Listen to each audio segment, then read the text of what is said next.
Hello. Good evening सभी साथियों को। भव्या जो आपके ऑनलाइन यूट्यूब प्लेटफॉर्म पर आप सभी का हार्दिक स्वागत है। हम हमारी राजस्थान हिस्ट्री की क्लासेज जो हम सुचारू रूप से कंटिन्यू कर रहे थे। हम लास्ट क्लास में हमने डिस्कशन किया था महाराणा सांगा के बारे में, लेकिन लास्ट क्लास में हमने टॉपिक छोड़ा था। लास्ट क्लास में हमने टॉपिक छोड़ा था कि महाराणा सांगा के समय भारत में क्या है, एक नई शक्ति का उदय हो रहा था। हमें पता था कि महाराणा सांगा का जब राज्याभिषेक हुआ था तब दिल्ली में कौन से वंश का शासन था? दिल्ली में लोधी वंश का शासन था। दिल्ली में कौन से वंश का शासन था? लोधी वंश का शासन था। और उस समय शासक कौन था? तो उस समय शासक इब्राहिम लोधी। उस समय दिल्ली का शासक कौन था? इब्राहिम लोधी था।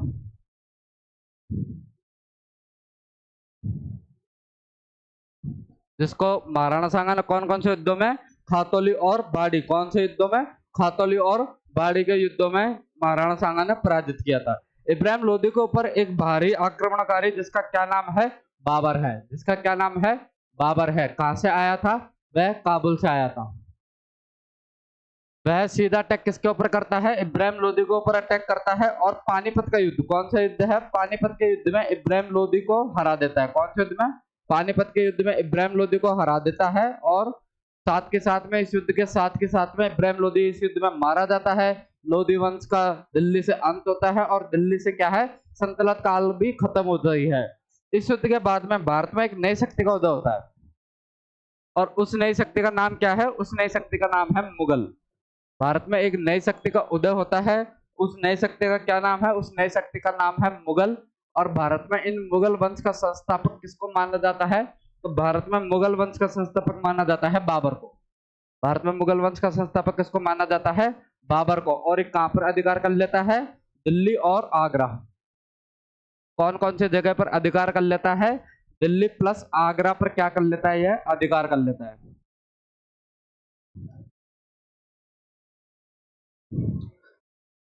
अब कहानी थोड़ी आगे होती है कि मुगलों ने सेंटर किसको बना लिया? दिल्ली और आगरा को सेंटर बना लिया। पहला शासक कौन था इनका? बाबर शासक था। अब बाबर जब शुरुआती तौर पर भारत में आया था तो सिर्फ किसके इरादे से आया था? लूटपाट के इरादे से आया था। लेकिन भारत में आकर इसकी थोड़ी सोच चेंज हुई है। अब बाबर भारत में किस लिए रहना चाहता था?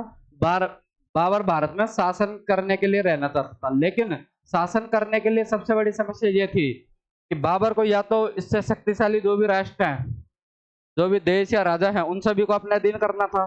अगर वह अधीन नहीं होते तो उन सभी को हराना था। अब बाबर को भारत में मुगल वंश की स्थापना सुचारू रूप से चलने के लिए, ताकि ये वंश आगे तक चले, इसके सामने सबसे बड़ी रुकावट सिर्फ एक राजा थी, वह और एक रियासत थी। वह कौन सी रियासत थी? तो वह रियासत थी मेवाड़। कौन सी रियासत थी? मेवाड़। और मेवाड़ में उस समय राजा कौन था? मेवाड़ के उस समय राजा थे राणा सांगा। तो यानी कि अब किसका टकराव निश्चित था? कि अब राणा सांगा और बाबर का टकराव निश्चित था। दूसरा रीजन ये माना जा सकता है मुगल और मेवाड़ के टकराव का, कि बाबर की एक आत्मकथा होती है। बाबर अपनी एक आत्मकथा लिखता है। उस आत्मकथा को वह क्या नाम देता है? उस आत्मकथा को नाम देता है बाबरनामा। क्या नाम देता है? बाबरनामा। बाबरनामा आखिर क्या चीज है? तो बाबरनामा बाबर की आत्मकथा है। बाबरनामा क्या है? बाबर की आत्मकथा। बाबर अपनी आत्मकथा में लिखता है कि जिस समय मैं काबुल में शासन कर रहा था उस समय मुझे राणा सांगा का एक मैसेज प्राप्त होता है। राणा सांगा क्या मैसेज भेजता है बाबर को? कि आप यानी कि बाबर भारत पर अटैक करे। भारत में कहां पर? दिल्ली पर लोधी वंश के ऊपर वह अटैक करे, उनको हराए और क्या करे? भारत से संतलत काल या लोधी वंश का खात्मा करे। ऐसा क्या बोलता है? बाबर बोलता है कि मैं भारत में किसके निमंत्रण पर आया हूं? राणा सांगा के निमंत्रण पर आया हूं। प्लस राणा सांगा साथ में अपने पत्र में यह भी लिखते हैं कि जिस समय आप भारत पर हमला करोगे उस समय क्या करेंगे? कि हम आपकी सैन्य सहायता करेंगे। तो बाबर साफ साफ तौर पर यह आरोप लगाता है कि मुझे भारत बुलाने वाला कौन है? राणा सांगा। मैं राणा सांगा के कहने पर भारत भी आया था, लेकिन राणा सांगा ने मेरी उस समय सहायता नहीं की थी। लेकिन ये बातें थोड़ी विवादित होती है, क्योंकि किसके खिलाफ बुला रहा है राणा सांगा? बाबरनामा के अनुसार राणा सांगा इब्राहिम लोधी के खिलाफ बाबर को भारत में अटैक करने का निमंत्रण देता है। लेकिन इब्राहिम लोधी को तो स्वयं महाराणा सांगा युद्ध में पराजित कर चुके थे, तो महाराणा सांगा क्यों आखिर बाबर से सहायता मांगेंगे? तो थोड़ी बातें यहाँ पर क्या है, थोड़ी विवादास्पद लगती हैं, लेकिन ऐसा आरोप क्योंकि बाबर लगाता है, इसलिए क्या है कि हम देखते हैं यह भी एक कारण है कि बाबर क्या करता है, राणा सांगा के ऊपर वादा खिलाफी का आरोप लगाता है। और अब वह दिल्ली पर कब्जा करने के बाद में डायरेक्ट अटैक अब किस पर करना चाहता है? डायरेक्ट अटैक वह करना चाहता है मेवाड़ पर। अब मेवाड़ और मुगलों के बीच में जो संघर्ष होता है उसकी एक पटकथा यहाँ से एक सीरीज चालू होती है। तो पहले युद्ध इनके पास में कौन सा होता है? मेवाड़ और मुगलों के बीच में पहले युद्ध होता है, वह होता है बयाना का युद्ध। कौन सा युद्ध होता है? बयाना का युद्ध। बयाना कौन सी जगह है? बयाना भरतपुर में। बयाना कौन सी जगह है? बयाना भरतपुर में। कब होता है बयाना का युद्ध? तो 1527। कौन से सन में होता है बयाना का युद्ध? तो 1527 ईस्वी में क्या होता है? बयाना का युद्ध होता है।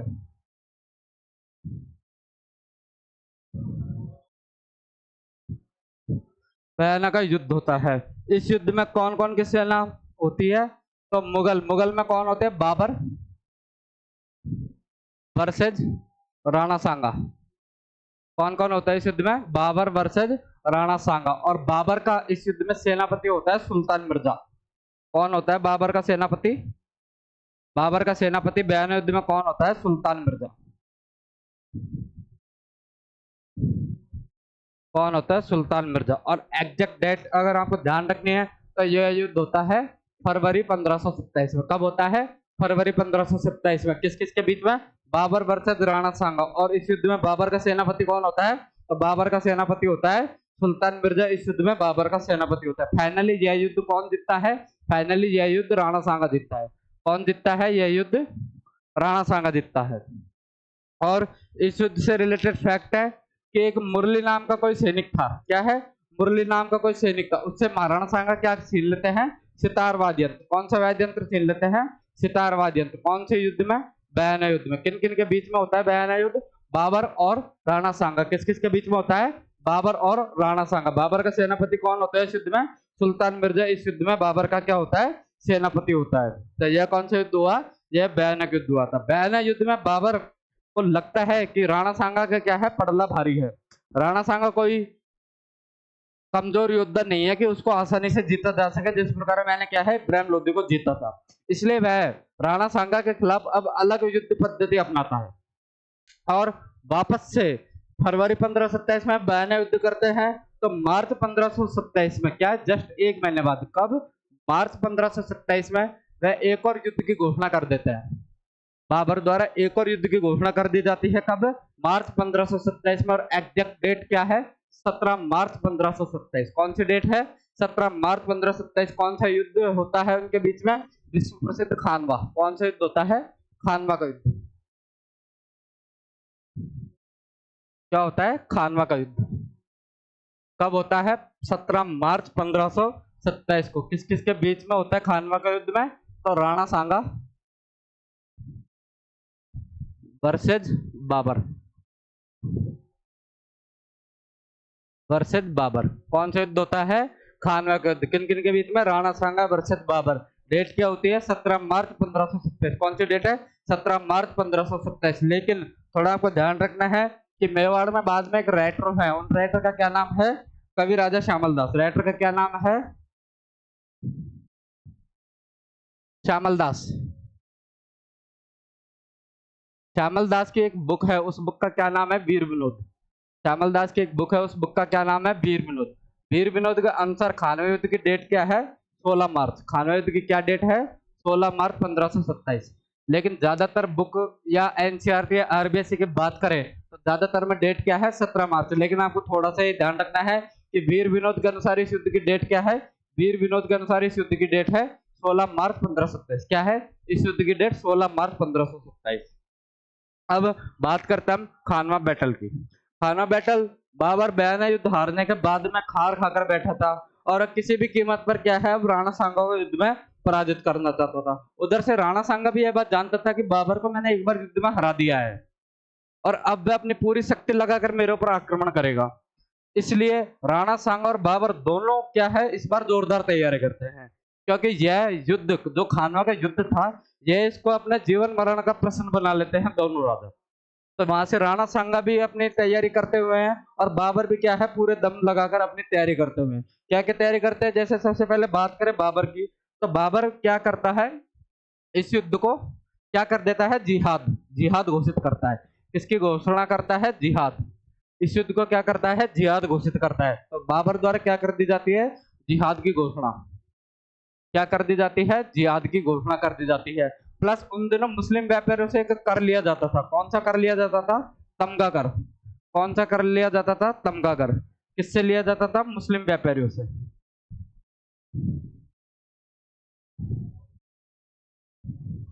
किससे लिया जाता था, मुस्लिम व्यापारियों से। वह तमगा कर क्या बाबर क्या कर देता है, समाप्त कर देता है। वह तमगा कर क्या कर देता है, बाबर समाप्त कर देता है। बाबर को क्या है, शराब पीने की बहुत ज्यादा आदत थी। बाबर को क्या है, शराब पीने की बहुत ज्यादा आदत थी, इसलिए बाबर क्या कर देता है, शराब छोड़ देता है। बाबर क्या कर देता है, शराब छोड़ देता है। बाबर शराब छोड़ देता है। बाबरनामा के अनुसार बाबर को क्या माना जाता है, भयंकर दारूबाज माना जाता है। कि बाबर की सुबह हो, दोपहर हो या शाम हो, बाबर को सिर्फ चाहिए तो सिर्फ दारू चाहिए। इनफैक्ट जब वो खानवा के युद्ध भी लड़ने आया था, तो भी क्या है, वह अपने साथ में शराब की बहुत सारी बोतलें लेकर आया था। जब सैनिकों ने देखा था कि बाबर तो इस खानवा के युद्ध मैदान में भी क्या है, अपना शराब वगैरह पी रहा है, अपनी मस्ती में मस्त है, और प्लस बयाना के युद्ध वो एक महीने पहले, जस्ट एक महीने पहले वह हारे थे, इसलिए क्या था, मुगल सैनिकों का मोरल डाउन था। मुगल सैनिकों का मोरल डाउन था। यह बात जब बाबर देखता है, तो बाबर देखता है कि अगर ऐसे ही इनका मोरल डाउन रहता है तो हम क्या है, युद्ध हार सकते हैं। इसलिए बाबर एक दिन क्या है, सभी को इकट्ठा करता है। एक दिन सभी को इकट्ठा करता है, यानी कि पूरी अपनी सेना को इकट्ठा करता है और उनसे बोलता है कि हम यहाँ किस लिए आए हैं। अगर आपको लगता है कि बाबर यहाँ पर अपना शासन स्थापित करने आया है, सेना जवाब देती कि लगता तो यही है, तो बोलते हैं आप गलत सोचते हो, बाबर यहाँ पर इस्लाम के लिए आया है। बाबर यहाँ इस्लाम की लड़ाई लड़ रहा है, ना कि अपने साम्राज्य की लड़ाई लड़ रहा है। और धर्म की लड़ाई को इस्लामी भाषा में क्या बोला जाता है, जिहाद। धर्म की लड़ाई को इस्लामी भाषा में क्या बोला जाता है, जिहाद बोला जाता है। तो यानी कि बाबर अब इसको क्या रूप देता है, बाबर इसको जिहाद का रूप देता है। बाबर किसका रूप देता है, बाबर जिहाद को। जिहाद का मतलब धर्म की लड़ाई। तो बाबर अपने सैनिकों को संबोधित करते हुए क्या बोलता है कि यह किसी साम्राज्य विस्तार की लड़ाई नहीं है, यह हमारे धर्म की लड़ाई है। हम यहाँ पर किसको, राणा सांगा को मारना है। राणा सांगा जो कि क्या है, काफिर है। गैर मुस्लिम लोगों को क्या बोला जाता है, काफिर। राणा सांगा और उसकी सेना क्या है, काफिर है। और हम काफिरों के खिलाफ धर्म की लड़ाई लड़ रहे हैं, और ये धर्म की लड़ाई क्या है, जिहाद है। धर्म की लड़ाई क्या है, जिहाद है। तो बाबर क्या करता है, जिहाद की घोषणा करता है। फिर उनके सैनिक बोलता है कि ठीक है, आपकी बात मान ली गई कि ये धर्म की लड़ाई है, जिहाद है, लेकिन आप इस धर्म की लड़ाई कब से लड़ने लग गए? क्योंकि मुस्लिम और इस्लाम तो ये कहता है कि इस्लाम में तो शराब पीना भी हराम है, लेकिन आप तो डेली के डेली 4-4 पैग ले रहे हो, सुबह शाम दोपहर में, तो आप कैसे जिहाद की लड़ाई लड़ सकते हो? बाबर को अपनी गलती का एहसास होता है और बाबर तुरंत सैनिकों के सामने बोलता है कि तो ठीक है कि आज के बाद से मैं क्या नहीं पीऊंगा, मैं शराब नहीं पीऊंगा। तो किसके छोड़ने का फैसला लेता है, शराब छोड़ने का फैसला लेता है। वापस सैनिक बोलते हैं कि अच्छा, आपके हाथ में जो गिलास है वह तो, क्योंकि बाबर उस समय उनको संबोधित भी किया है, दारू का गिलास हाथ में लेकर कर रहा था। तो वह जब सैनिक उसका विरोध करते हैं कि आप तो मुस्लिम में तो क्या है, शराब भी हराम है, लेकिन आप तो शराब का सेवन करते हो, आप कैसे जिहाद कर सकते हो? तो बाबर वहां पर क्या है, शराब छोड़ने का फैसला लेता है और अपने हाथ का गिलास क्या है, फेंक देता है। और अंदर जो उसके पास में जो बाकी दारू थी, उन सभी को नष्ट करने का आदेश दे देता है। साथ के साथ में वह अपने कौम के या अपने जो मुस्लिम समाज थी उनके व्यापारियों से निवेदन करता है कि इस युद्ध के लिए हमें क्या है, धन की आवश्यकता है। धन की आवश्यकता है, तो आप हमें, आप व्यापारी वर्ग हो, आप व्यापार करते हो घूम घूम कर, तो आप हमें क्या कीजिए, थोड़ा बहुत धन दीजिए। इसके बदले मैं क्या करूंगा कि जो आपके ऊपर जो तमगा कर होता है उसको मैं क्या करता हूँ, समाप्त करता हूँ। तमगा कर किससे समाप्त किया जाता है, मुस्लिम व्यापारियों से। कौन से युद्ध में वह जिहाद की घोषणा करता है, तो खानवा युद्ध में। तो यह थी तैयारी किसकी तरफ से, बाबर की तरफ से थी। अब राणा सांगा को भी यह बात अच्छी तरह से पता थी कि बाबर इस बार अपनी पूरी शक्ति के साथ में मेवाड़ पर अटैक करेगा और दुश्मन को कम नहीं आंकना चाहिए। इसलिए राणा सांगा भी क्या करता है, अपनी तरफ से पूरी भरसक प्रयास करता है। और राणा सांगा क्या करते हैं कि खानवा युद्ध से पहले राजस्थान के सभी राजाओं को पत्र लिखते हैं। राजस्थान के जितने भी रियासत हो, चाहे वह आमेर हो, चाहे वह मारवाड़ हो, चाहे वह ईडर हो, चाहे वह सिरोही हो, चाहे वह नागौर हो, इन सभी रियासतों को क्या लिखते हैं, महाराणा सांगा पत्र लिखते हैं कि आप आइए और एक विदेशी आक्रमणकारी जो हमारी मेवाड़ की धरती पर आ गया है, हमारे राजपूताना की धरती पर उसने आक्रमण किया है, उस सभी को हराने में क्या है, हमारी मदद कीजिए। इसलिए राणा सांगा क्या लिखता है, राणा सांगा राजस्थान के सभी राजाओं को पत्र लिखता है। उस पत्र को क्या बोलते हैं, पाती पर्वन। पत्र को क्या बोलते हैं, पाती पर्वन। उस पत्र को क्या बोला जाता है, पाती पर्वन। तो आपसे किसी भी एग्जाम में पूछा जा सकता है कि कौन से युद्ध से पहले महाराणा सांगा राजस्थान के सभी राजाओं को क्या भेजता है, पाती पर्वन। तो कौन से युद्ध के पहले, खानवा युद्ध से पहले। कौन से युद्ध से पहले, खानवा युद्ध से पहले। किसको भेजा जाता है, राजस्थान के सभी राजाओं को। किसको भेजा जाता है, राजस्थान के सभी राजाओं को पत्र भेजा जाता है। उस पत्र को क्या बोलता है, पाती पर्वन। इसलिए महाराणा सांगा की तरफ से खानवा युद्ध में राजस्थान से क्या है, राजस्थान की सभी रियासतों से राजाओं ने क्या लिया था, युद्ध में भाग लिया था। अब कौन कौन राजाओं ने भाग लिया था, तो देखते हैं। जैसे कि बात करें रियासत की, एक रियासत है आमेर। आमेर में कौन है, आमेर में कछुआ है, तो कौन है, पृथ्वीराज। आमेर से कौन आए थे, पृथ्वीराज। एक रियासत है मारवाड़।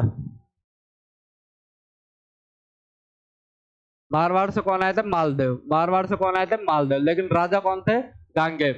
राजा कौन थे, गांगेय। एक रियासत कौन सी पड़ी थी, एक शक्तिशाली रियासत थी बीकानेर। बीकानेर से कौन आए थे, कल्याणमल। बीकानेर से कौन आए थे, कल्याणमल।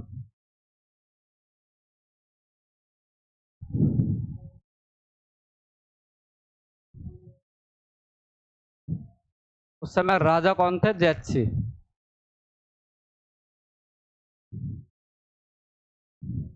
बीकानेर से कौन थे, कल्याणमल। राजा कौन थे, जैतसी। सिरोही से कौन आए थे, अखरात देवड़ा। एक रियासत है सिरोही।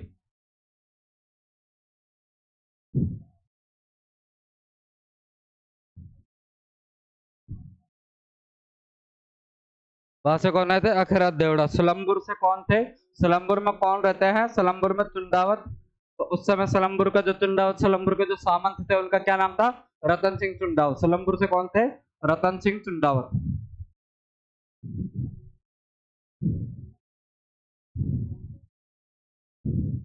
सलमपुर से कौन थे, रतन सिंह चुंडावत। एक इलाका पड़ता है अलवर भरतपुर साइड का, वह कौन था, मेवाती इलाका। वहां से कौन आए थे, हसन खान मेवाती।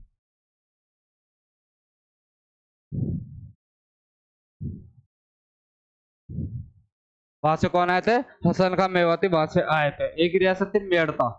कौन सी रियासत थी, मेड़ता। मेड़ता के राजा कौन, बिरमदेव। बिरमदेव किसकी सहायता करने के लिए आते हैं, महाराणा सांगा की। मेड़ता से कौन आ रहे हैं, मेड़ता से आ रहे हैं बिरमदेव। एक रियासत कल हमने पढ़ी थी, कौन सी, ईडर। ईडर से कौन आ रहे हैं, भारमल। ईडर से कौन आ रहे हैं, भारमल आ रहे हैं। प्लस चंदेरी, जो हमने पढ़ा था, चंदेरी में तो राणा सांगा के दोस्त ही थे, उनका क्या नाम था, मेदिनी राय।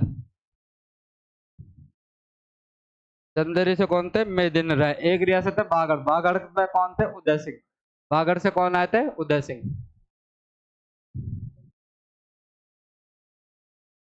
एक रियासत वह थी सादड़ी। सादड़ी से कौन आए थे, झाला अज्जा। सादड़ी से कौन आया थे, झाला अज्जा। सादड़ी से कौन आए थे, झाला अज्जा। और इब्राहिम लोदी का भाई, इब्राहिम लोदी का कौन, इब्राहिम लोदी का भाई, इब्राहिम लोदी का भाई महमूद लोदी भी क्या था, इस युद्ध में राणा सांगा की तरफ से लड़ा था। कौन लड़ा था, महमूद लोदी। कौन लड़ा था, महमूद लोदी। यह भी क्या लड़ा था, खानवे युद्ध में राणा सांगा की तरफ से लड़ा था। और यह सभी किसकी तरफ से लड़े थे, राणा सांगा की तरफ से।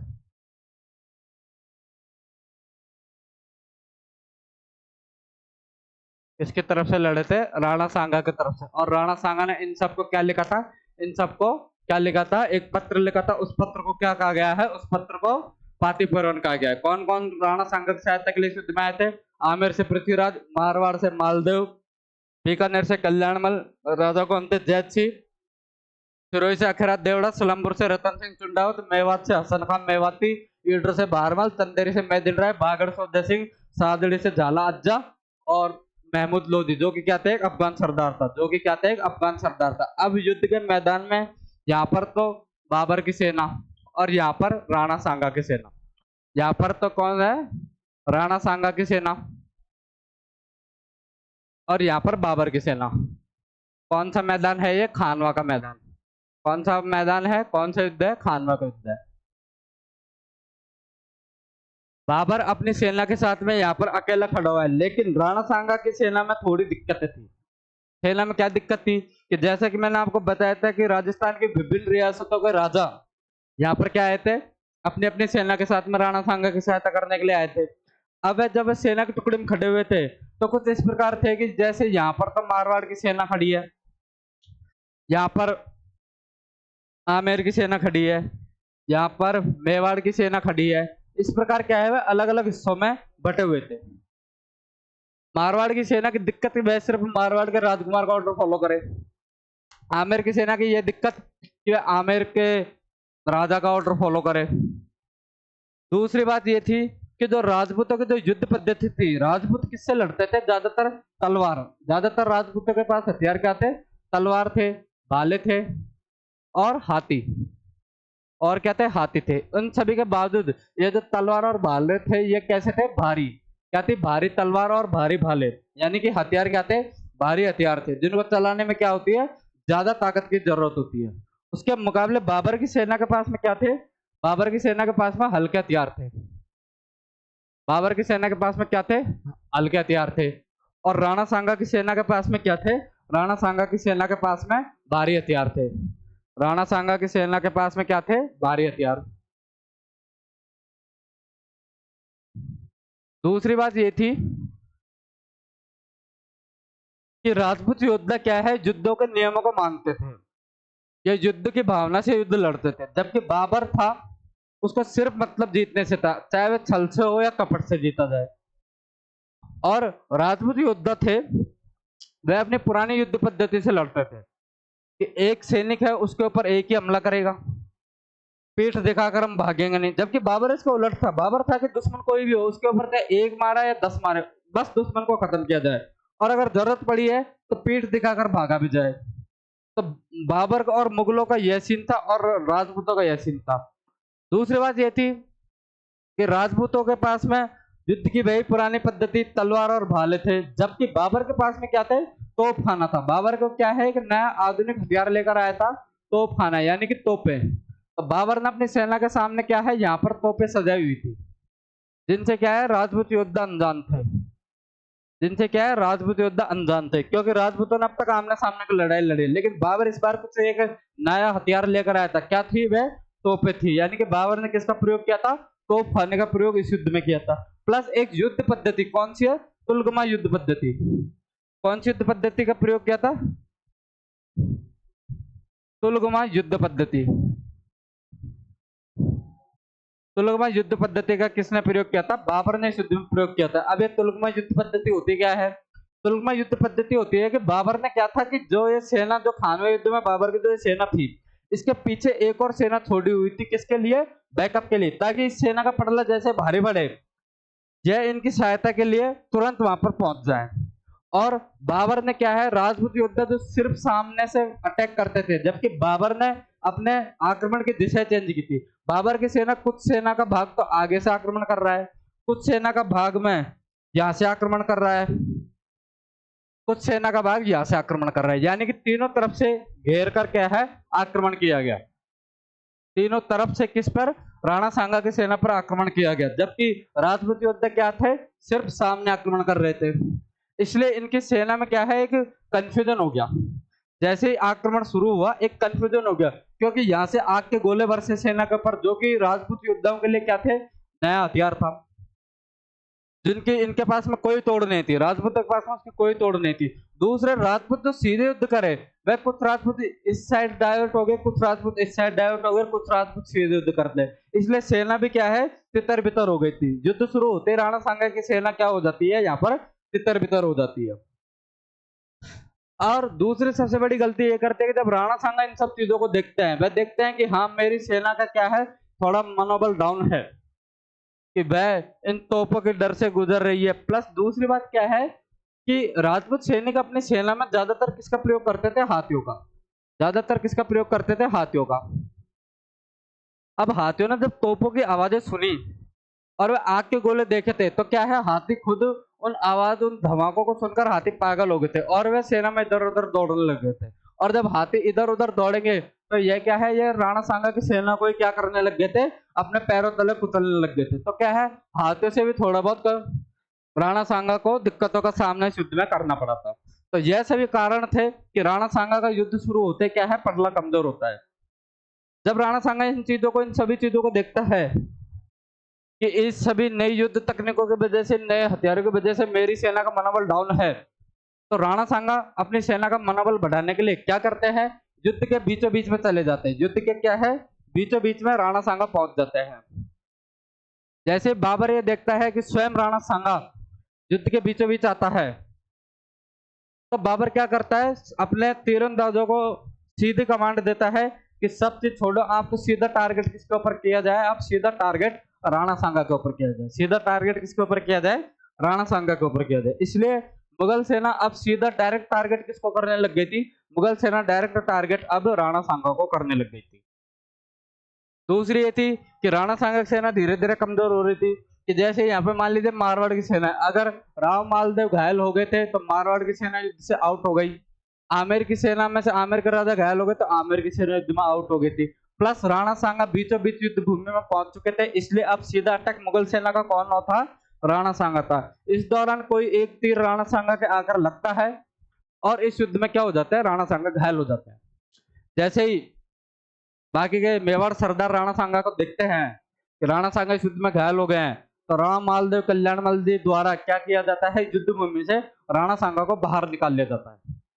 युद्ध भूमि से क्या है, राणा सांगा को बाहर निकाल लिया जाता है। और फाइनली जब इस युद्ध में राणा सांगा घायल होते हैं, जब मेवाड़ की सेना देखती है कि हमारे तो राणा जी घायल हो गए थे, तो इससे क्या है कि उनका और मॉरल प्रेशर डाउन हो जाता है। जब मॉरल उनका डाउन होता है तो मेवाड़ की सेना क्या है, युद्ध में इधर उधर भागने लगती है और अंततः इस युद्ध को कौन जीत जाता है? इस युद्ध को बाबर जीत जाता है। तो आपको ध्यान रखना है कि खानवा युद्ध को कौन जीतता है? तो खानवा युद्ध को बाबर जीतता है।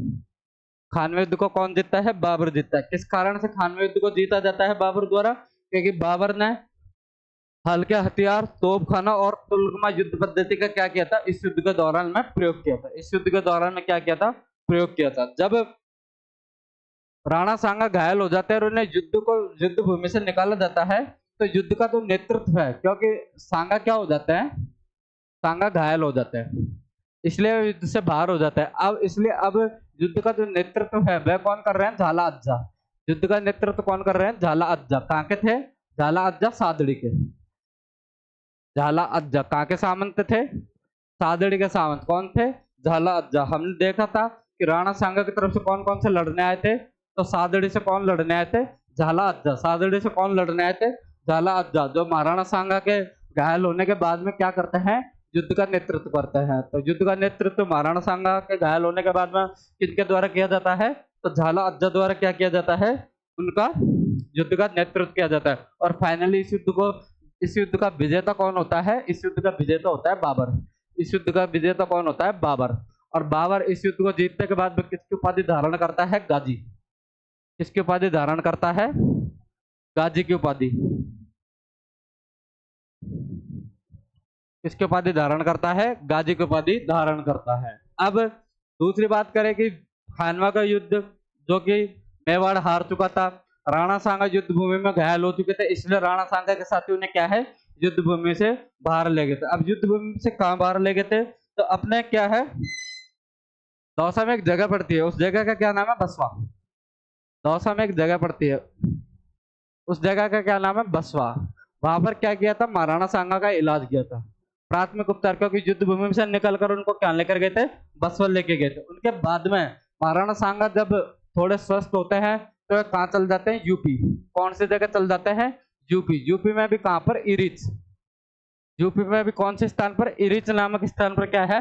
महाराणा सांगा चल जाते हैं। महाराणा सांगा जब थोड़े स्वस्थ हुए थे तब यह वापस पुनः अपनी सेना को इकट्ठा करते हैं, और जब वापस अपनी पुनः सेना को इकट्ठा करते हुए उनको संबोधित करते हुए कहते हैं कि अब बाबर से बदला लेने का वक्त आ गया है। अब मैं स्वस्थ हूँ और अब मैं क्या करूंगा, बाबर के ऊपर चढ़ाई करूंगा। मेवाड़ के सरदार इन्हें समझाते हैं कि अभी अभी हमने खाना युद्ध हारा है, हमारी सेना का विनाश हुआ है, हमारे धन संपदा का विनाश हुआ है, तो अभी ना तो हमारे पास पर्याप्त संख्या बल है, ना पर्याप्त धन संपदा है। अगर हम और बाबर से पुनः युद्ध लड़ेंगे तो सीधा सीधे क्या है, आत्महत्या है। तो अभी हमें कुछ समय प्रतीक्षा करनी चाहिए और बाबर से युद्ध करने का अभी हाल का जो विचार है वह त्याग देना चाहिए, वरना इससे नुकसान हमारा ही है। राणा सांगा ये बात नहीं मानते हैं और वे दृढ़ निश्चय कर लेते हैं कि मैं बाबर के खिलाफ में क्या करूंगा, पुनः युद्ध करूंगा। जब मेवाड़ के सरदारों को लगता है कि महाराणा सांगा अपनी इच्छा को बिल्कुल नहीं दे पाएंगे और वे बाबर के खिलाफ युद्ध करेंगे और इससे मेवाड़ का सर्वनाश हो सकता है, मेवाड़ का जो सिसोदिया वंश है उसका अंत हो सकता है, इस कारण क्या करते हैं, मेवाड़ के सरदार महाराणा सांगा को जहर दे देते हैं। कौन सी जगह, तो इरिच यूपी में क्या कर दिया जाता है, महाराणा सांगा को जहर दे दिया जाता है। इरिच यूपी में क्या है, महाराणा सांगा को जहर दे दिया जाता है। और एक जगह और पड़ती है यूपी में, कालपी। कौन सी जगह पड़ती है, कालपी। वहां पे पड़ती है यूपी में, वहां पर महाराणा सांगा की क्या हो जाती है, वहां पर महाराणा सांगा की मृत्यु हो जाती है। कौन सी जगह, कालपी में किसकी मृत्यु हो जाती है, महाराणा सांगा की मृत्यु हो जाती है। कालपी में क्या है, महाराणा सांगा की मृत्यु हो जाती है 30 जनवरी 1530। कब मृत्यु हो जाती है, 30 जनवरी 1530 को कालपी में महाराणा सांगा की मृत्यु हो जाती है। और उनके बाद में मांडलगढ़, कौन सी जगह है, मांडलगढ़। मांडलगढ़ में क्या बना दी जाती है, महाराणा सांगा की छतरी बना दी जाती है। मांडलगढ़ में क्या बना दी जाती है, महाराणा सांगा की छतरी बना दी जाती है। क्या है, महाराणा सांगा की छतरी बना दी जाती है। तो यह था महाराणा सांगा का इतिहास और उनके जो खानवा युद्ध और बयाना युद्ध और जो मुगलों के खिलाफ संघर्ष था, उन सभी की क्या है, हमने डिटेल से चर्चा की थी। अब बात करते हैं महाराणा सांगा की उपाधियों की।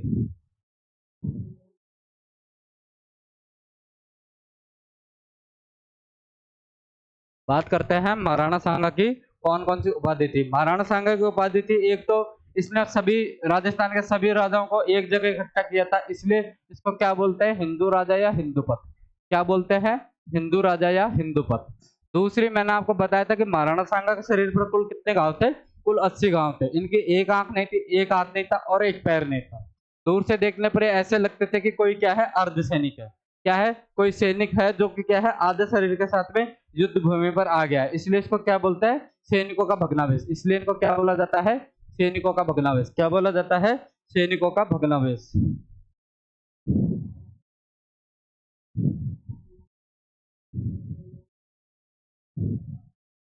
सैनिकों का भग्नावेश।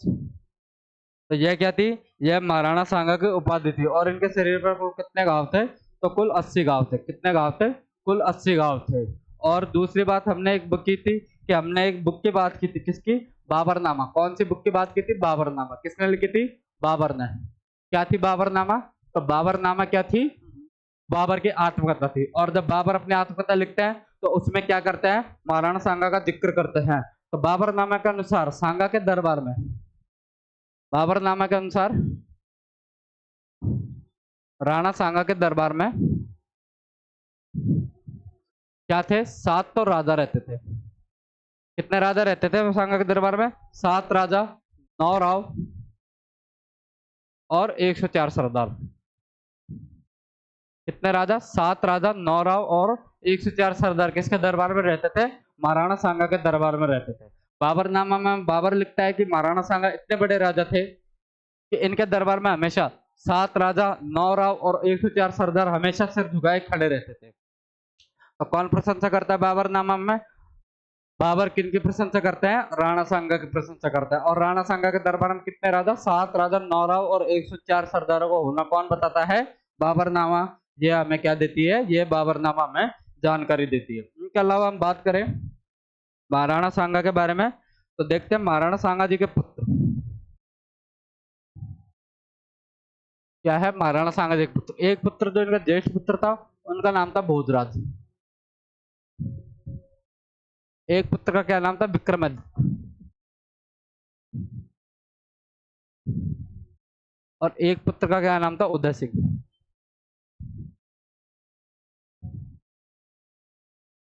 और इनकी पत्नी का नाम था रानी कर्णावती।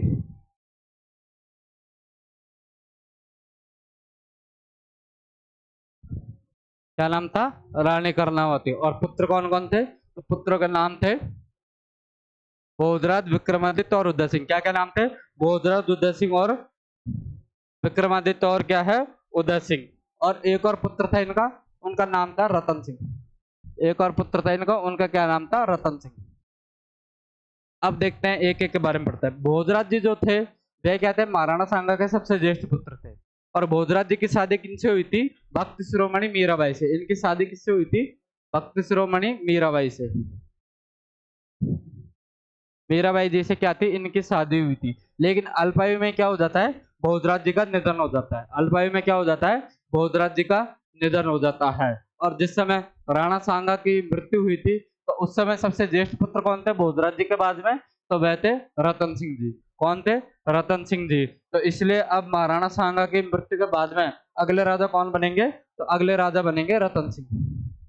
अगले राजा कौन बनेंगे? रतन सिंह। तो अगले राजा है महाराणा रतन सिंह।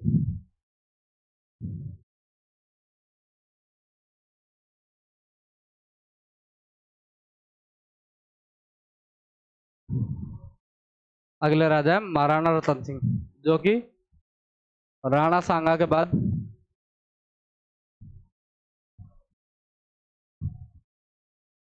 मेवाड़ के राजा बने।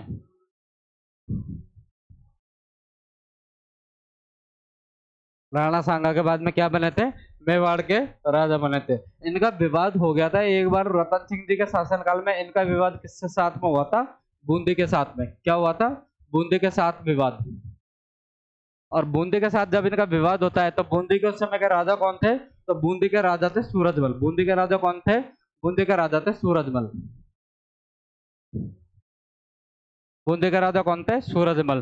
तो महाराणा रतन सिंह, जो कि महाराणा सांगा के बाद में मेवाड़ के राजा बने थे, उनका विवाद किनके साथ में होता है? उनके बाद में बूंदी के साथ में, बूंदी के राजा सूरजमल के साथ में विवाद हो जाता है। और बूंदी के साथ विवाद में क्या हो जाती है? विवाद में इनकी मृत्यु हो जाती है। बूंदी के साथ विवाद में क्या हो जाती है? इनकी मृत्यु हो जाती है। बूंदी के साथ विवाद में क्या हो जाती है? इनकी मृत्यु हो जाती है। यानी कि मेवाड़ पर अब दोबारा से क्या होते हैं? एक संकट आ जाता है, क्योंकि हाल ही में राणा सांगा की मृत्यु होती है। राणा सांगा के बाद में राजा कौन बनता है? महाराणा रतन सिंह। लेकिन उनकी भी क्या हो जाती है? उनकी भी बूंदी के खिलाफ युद्ध में क्या हो जाती है? उनकी मृत्यु हो जाती है। इसलिए अब अगला राजा कौन बनेगा? कि भोजराज जी की तो क्या हो जाती है? अल्पायु में मृत्यु हो जाती है। अगले राजा कौन बनते हैं? रतन सिंह। लेकिन उनकी भी क्या हो जाती है? बूंदी के खिलाफ में मृत्यु हो जाती है। इसलिए अब अगले राजा कौन है? अगले राजा बनेंगे विक्रमादित्य। अगले राजा कौन बनेंगे? विक्रमादित्य। तो अगले राजा कौन बनता है मेवाड़ के? विक्रमादित्य। तो हम पढ़ते हैं महाराणा विक्रमादित्य।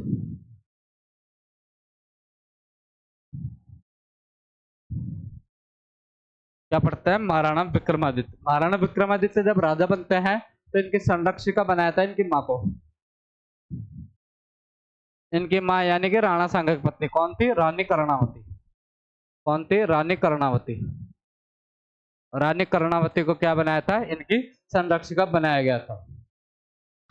क्योंकि महाराणा विक्रमादित्य की क्या थी? उम्र अभी छोटी थी, इसलिए शासन को सही बागडोर संभालने के लिए रानी कर्णावती को क्या बनाया गया था?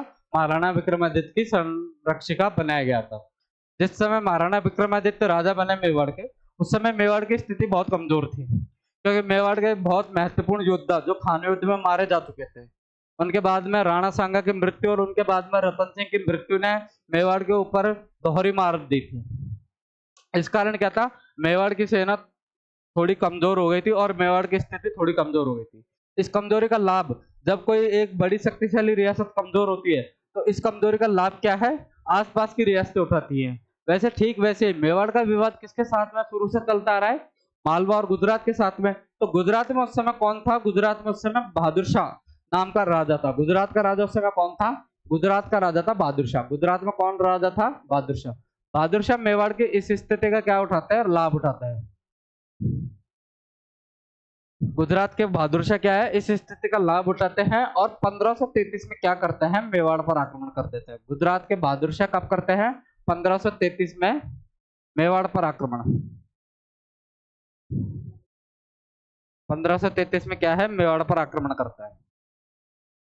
जब गुजरात के बहादुर शाह 1533 में मेवाड़ पर आक्रमण करते हैं, तो रानी कर्णावती सोचती है कि अभी युद्ध करने का कोई फायदा नहीं है, क्योंकि अभी हम एक खानवा युद्ध से निकले ही हैं, और अगर हम वापस पुनः युद्धों में उलझ गए तब मेवाड़ का समूल नाश हो जाएगा। इसलिए वह क्या करती है, बहादुर शाह के समक्ष में एक प्रस्ताव रखती है, उन्हें एक किला भेंट करती है और बहादुर शाह को वापस पुनः लौटा देती है। और जो वह किला भेंट करती है तो कौन सा किला देती है, रणथंभौर का किला। कौन सा किला देती है, रणथंभौर। कौन सा, रणथंभौर का किला देकर इनको वापस लौटा देते हैं।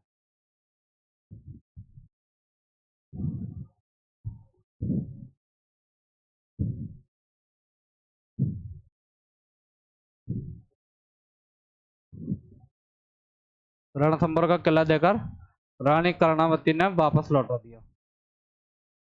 तो इस कारण क्या है, रानी कर्णावती अपनी सूझबूझ से क्या करती है, मेवाड़ के ऊपर एक जो संकट आता है उसका समाधान करती है। कौन सा किला देकर, रणथंभौर, क्योंकि उस समय रणथंभौर किनके पास था, उन समय रणथंभौर मेवाड़ के पास में ही था। और कर्णावती क्या कर लेती है, संधि कर लेती है। कौन सा किला देकर, रणथंभौर का किला देकर संधि कर लेते हैं। उसके बाद में 1534-35 में, कब, 1534-35 में बहादुर शाह क्या करते हैं, गुजरात का जो बहादुर शाह था वह मेवाड़ पर पुनः आक्रमण करता है। गुजरात का जो बहादुर शाह है वह क्या करता है, मेवाड़ पर पुनः आक्रमण। इस बार रानी कर्णावती सोचती है कि बहादुर शाह का तो ये रोजगार ही हो गया, ये ऐसे अगर ये आक्रमण करता रहा, इसको अच्छी तरह पता है कि अभी मेवाड़ युद्ध की स्थिति में नहीं है, और ये ऐसे ही आक्रमण करता रहा तो ये तो धीरे धीरे करके हमारे सारे किले हड़प लेगा। इसलिए अब रानी कर्णावती क्या है, उससे संधि का विचार त्याग कर क्या करती है, उसका सामना करने का सोचती है। और सामना करने के लिए, क्योंकि उस समय मेवाड़ की शक्ति इतनी नहीं थी कि वह गुजरात का सामना कर सके, इसलिए रानी कर्णावती किससे सहायता मांगती है, अब हुमायूं से सहायता मांगती है। किससे, मुगल बादशाह हुमायूं से। इस कारण रानी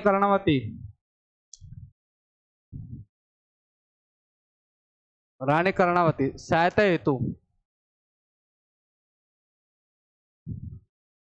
हेतु क्या करती है, हुमायूं को राखी भेजती है। सहायता हेतु हुमायूं को राखी भेजती है।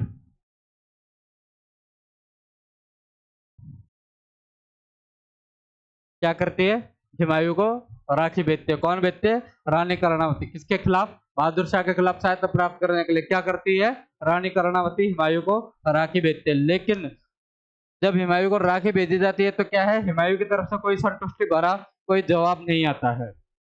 संतुष्टि भरा जवाब नहीं आता देखकर रानी कर्णावती सोचती है कि अब हमारे पास में बहादुर शाह के सामना करने के सिवाय कोई विकल्प नहीं है। इसलिए क्या कर लिया जाता है, मेवाड़ में साका किया जाता है। क्या है, मेवाड़ में साका। कब, 1535 में।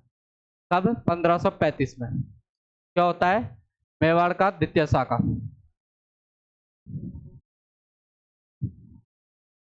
क्या होता है, मेवाड़ का द्वितीय साका। पहला साका हम पढ़ कर आए थे जब हमने क्या था, रावल रतन सिंह के बारे में पढ़ा था।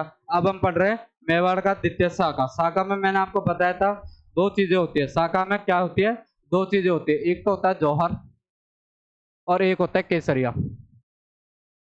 कौन कौन सी दो चीजें होती है, एक तो होता है जौहर और एक होता है केसरिया। कौन सा साका था ये, मेवाड़ का द्वितीय साका।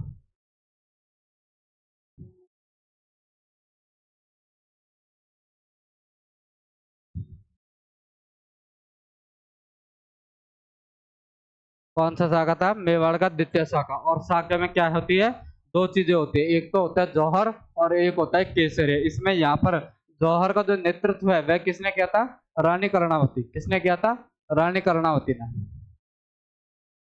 जौहर का नेतृत्व किसने किया था, रानी कर्णावती ने। और केसरिया का नेतृत्व किसने किया था, केसरिया का नेतृत्व किया था बाघ सिंह ने। क्या था, बाघ सिंह, जो कहाँ के सामंत थे, देवलिया। कहाँ के सामंत थे, देवलिया। देवलिया के सामंत होने के नाम होने के कारण इनको क्या कहा जाता है, देवलिया दीवान। क्या कहा जाता है, देवलिया दीवान। इसके खिलाफ में मेवाड़ का द्वितीय शाखा होता है। तो मेवाड़ का द्वितीय शाखा होता है गुजरात के खिलाफ। गुजरात का राजा कौन है, बहादुर शाह।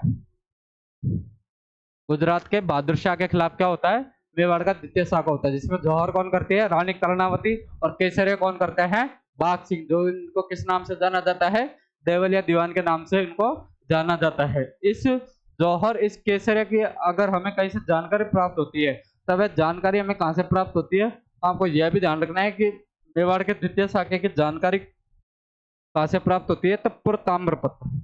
क्या है? पुरताम्रपत्र। कब का है पुरताम्रपत्र? 1535 का। पुरताम्रपत्र क्या है? 1535 का। जिससे क्या मिलती है हमें? मेवाड़ के द्वितीय शाखे की क्या जानकारी मिलती है? मेवाड़ के द्वितीय शाखे की क्या मिलती है? जानकारी मिलती है। और बाघ सिंह इस सॉरी, बाघ सिंह इस युद्ध में काम आ जाते हैं, इसलिए चित्तौड़गढ़ किले में एक दरवाजा है, उस दरवाजा का क्या नाम है? पांडुपोल। क्या नाम है? पांडुपोल। तो पांडुपोल के पास बाघ सिंह की क्या है? छतरी स्थित है। पांडुपोल के पास में क्या स्थित है? बाघ सिंह की छतरी स्थित है। किसके पास में? पांडुपोल दरवाजे के पास में क्या है? बाघ सिंह की छतरी स्थित है। जब रानी कर्णावती द्वारा जौहर कर लिया जाता है और गुजरात का अटैक होता है, उसके बाद में क्या है? शासन वापस किसके पास में आ जाता है? विक्रमादित्य के पास में आ जाता है। लेकिन विक्रमादित्य अल्पायु में होने के कारण क्या करते हैं? मेवाड़ के सरदार इनका वापस संरक्षक नियुक्त करने का प्लान करते हैं। वापस संरक्षक नियुक्त, क्योंकि रानी कर्णावती द्वारा क्या कर लिया जाता है? जौहर कर लिया जाता है, इसलिए नया संरक्षक किसको बनाया जाता है? विक्रमादित्य का, सॉरी, विक्रमादित्य का नया संरक्षक किसको बना दिया जाता है? तो बनवीर को। किसको बना दिया जाता है? बनवीर को विक्रमादित्य का संरक्षक नियुक्त।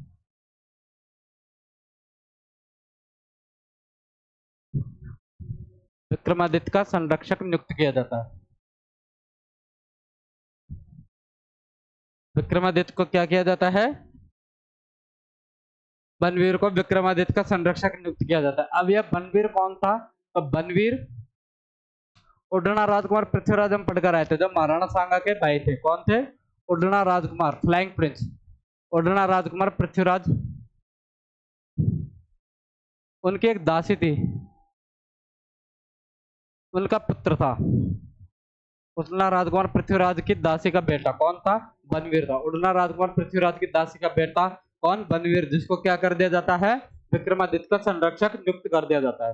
जब बनवीर विक्रमादित्य का संरक्षक बनता है तो बनवीर के मन में क्या है? थोड़ा लालच आता है, क्योंकि वो देखता है कि मेवाड़ की स्थिति कमजोर है, विक्रमादित्य के क्या है? कमजोर राजा है। तो बनवीर सोचता है कि क्यों ना मैं विक्रमादित्य को रास्ते से हटा दूं, क्योंकि उस समय महाराणा सांगा के सिर्फ 2 पुत्र जीवित थे। उस समय महाराणा सांगा के 2 पुत्र जीवित थे, एक तो विक्रमादित्य जो स्वयं क्या थे? राजा थे, और दूसरा उदय सिंह, जो कि क्या थे? अभी बालक थे। तो बनवीर सोचता है कि पहले मैं विक्रमादित्य की हत्या करूं और उसके बाद में क्या कर देता हूं? उदय सिंह की हत्या कर देता हूं, जिससे क्या है कि मेरा रास्ता क्लियर हो जाएगा और मेवाड़ में मुझे चुनौती देने वाला कोई नहीं होगा। राणा सांगा के वंश का समूल नाश हो जाएगा और मैं मेवाड़ में शांतिपूर्ण शासन करता हूँ। इस कारण बनवीर क्या करता है? बनवीर विक्रमादित्य की हत्या करता है। तो क्या करता है बनवीर? विक्रमादित्य की हत्या कर देता है।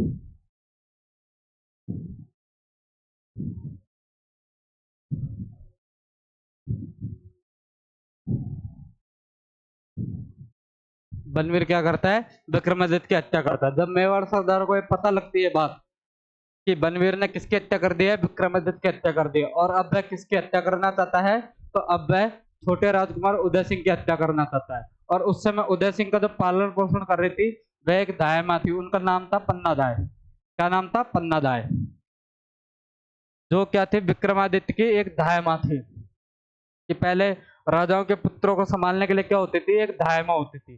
ठीक वैसे उदय सिंह को संभालने के लिए जो दाई माँ थी उनका क्या नाम था? पन्ना दाई। क्या नाम था उनका? पन्ना दाई था। जैसे पन्ना दाई तक ये खबर पहुंचती है कि महाराणा विक्रमादित्य की बनवीर हत्या कर देता है, और अब बनवीर किसको मारने के लिए आ रहा है? उदय सिंह को मारने के लिए आ रहा है।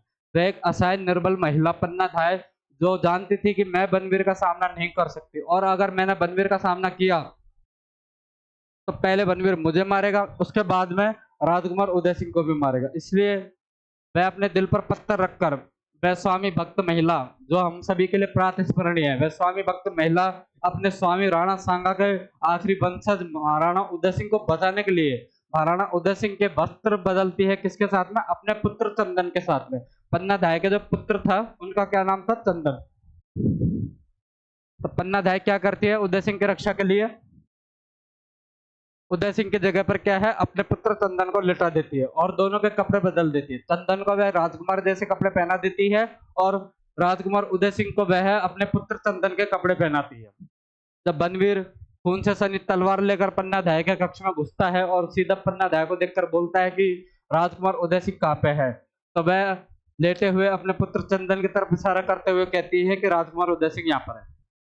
बनवीर जो कि बिल्कुल गुस्से से पागल लाल हो रखा था, वह अपनी उस तलवार से उस बच्चे का क्या है, उस बच्चे की गर्दन काट देता है। अपनी आंखों के सामने कोई माँ अपने पुत्र को मरा हुआ देखते सिर्फ अपनी स्वामी भक्ति के कारण पन्नाधाय हंसते हंसते अपने पुत्र का बलिदान कर देती है। ऐसी महान महिला जिनके कारण हमारे राजस्थान का इतिहास इतना गौरवान्वित है कि हम राजस्थान को जहाँ वीर योद्धाओं के लिए जानते हैं, वहां पर उस इतिहास में हमें ऐसी महिलाओं का योगदान हमें याद दिलाता है कि बिना इन माओं के, बिना इन महिलाओं के हमारे वीर योद्धा जिस मुकाम पर पहुंचे हैं वह मुकाम नहीं होता था। तो राजस्थान में जितना योगदान हमारे इन वीर योद्धाओं का है, उससे कहीं ज्यादा योगदान किनका है, हमारी इन महान महिलाओं का, इन महान वीरांगनाओं का योगदान है। तो पन्नाधाय वो थी जिन्होंने अपने स्वामी भक्ति के लिए, अपने स्वामी की रक्षा करने के लिए, अपने स्वामी को दिए हुए वचन को निभाने के लिए क्या किया, हंसते हंसते अपने पुत्र चंदन का बलिदान कर दिया था। और चंदन की मृत्यु के बाद में पन्नाधाय उदय सिंह को लेकर सुरक्षित जगह पर चली जाती है। और उदय सिंह को लेकर कहाँ चली जाती है, कुंभलगढ़ दुर्ग। उदय सिंह को लेकर कहाँ चली जाती है, कुंभलगढ़ दुर्ग, जो कि मेवाड़ की क्या थी, शरण स्थली। कुंभलगढ़ दुर्ग उस समय किन के पास था, कुंभलगढ़ दुर्ग था आशा देवपुरा। कुंभलगढ़ दुर्ग उस समय किसके पास था, आशा देवपुरा के पास था। तो पन्नाधाय और उदय सिंह को कौन शरण देता है, आशा देवपुरा। कहां पर, कुंभलगढ़ दुर्ग में।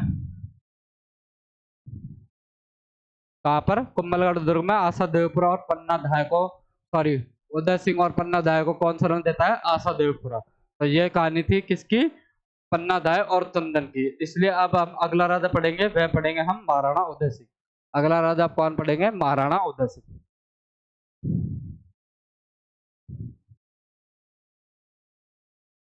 इनके बारे में हम करेंगे कल के क्लास में चर्चा। धन्यवाद आप सभी का जुड़ने के लिए। और प्लीज आप सभी क्या है, ज्यादा से ज्यादा हमारे पीवाईक्यू टेस्ट है जो प्रतिदिन हमारी क्लास खत्म होने के बाद में आपको यूट्यूब पर दिया जाता है, उन्हें ज्यादा से ज्यादा अटेंड करें, वीडियो को शेयर करें और चैनल को सब्सक्राइब करें। अब हम कल की क्लास में पढ़ेंगे महाराणा उदय सिंह के बारे में। धन्यवाद आप सभी।